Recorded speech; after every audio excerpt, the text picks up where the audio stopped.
नमस्कार, मैं हूं विजयश्री और आप देख रहे हैं यूपी न्यूज। संसद में सोमवार से वंदे मातरम के 150 वर्ष पूरे होने पर खास चर्चा शुरू हो गई है।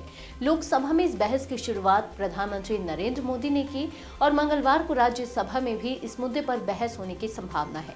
देश के राष्ट्रीय गीत माने जाने वाले वंदे मातरम को लेकर यह चर्चा सिर्फ इतिहास नहीं बल्कि राजनीति में भी गर्माहट ला रही है। प्रधानमंत्री नरेंद्र मोदी ने कहा कि जब वंदे मातरम के 50 साल पूरे हुए तब देश गुलामी में था और जब 100 साल पूरे हुए तब देश आपातकाल की जंजीरों में जकड़ा हुआ था।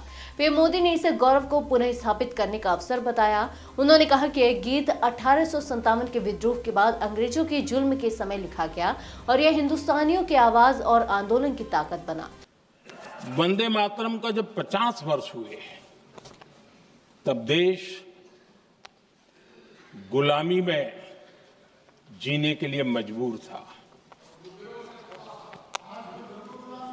और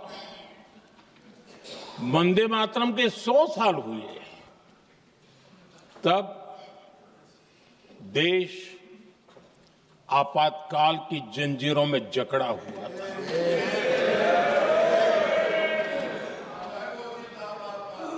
जब वंदे मातरम 100 साल के अत्यंत उत्तम पर्व था तब भारत के संविधान का गला घोंट दिया गया था।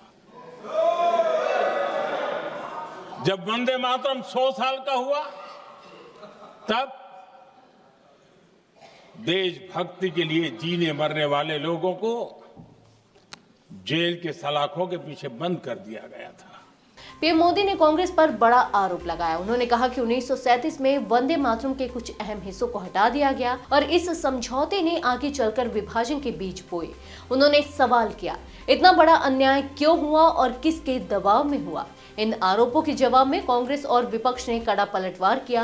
कांग्रेस ने कहा कि इन बदलावों के पीछे गुरुदेव रविंद्रनाथ टैगोर की सलाह थी और फैसला उनके पत्र के आधार पर लिया गया, न कि किसी दबाव में।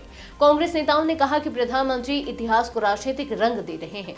इधर इस मुद्दे पर बीजेपी के कई नेता मांग कर रहे हैं कि इसे स्कूलों और कॉलेजों में अनिवार्य किया जाए। वहीं समाजवादी पार्टी और कई विपक्षी दलों का कहना है कि देशभक्ति को थोप कर साबित नहीं किया जा सकता और इसे गाने का निर्णय लोगों की अपनी पसंद रहना चाहिए।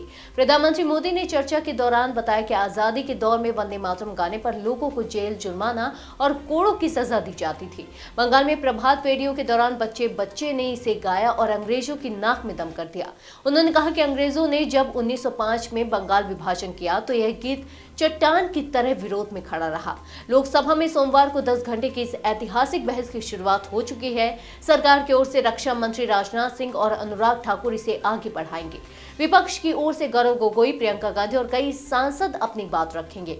मंगलवार को राज्यसभा में भी इस बहस की गूंज सुनाई देगी, जहां गृह मंत्री अमित शाह और जेपी नड्डा हिस्सा लेंगे। वंदे मातरम पर यह बहस सिर्फ इतिहास पर नहीं बल्कि देश की पहचान, राजनीति और आज के दौर में राष्ट्रवाद की परिभाषा पर भी सवाल खड़े कर रही है। आज के लिए बस इतना ही। अगर आपके इलाके में कोई समस्या है तो आप चुप मत रहिए, अपनी शिकायत हमें भेजिए।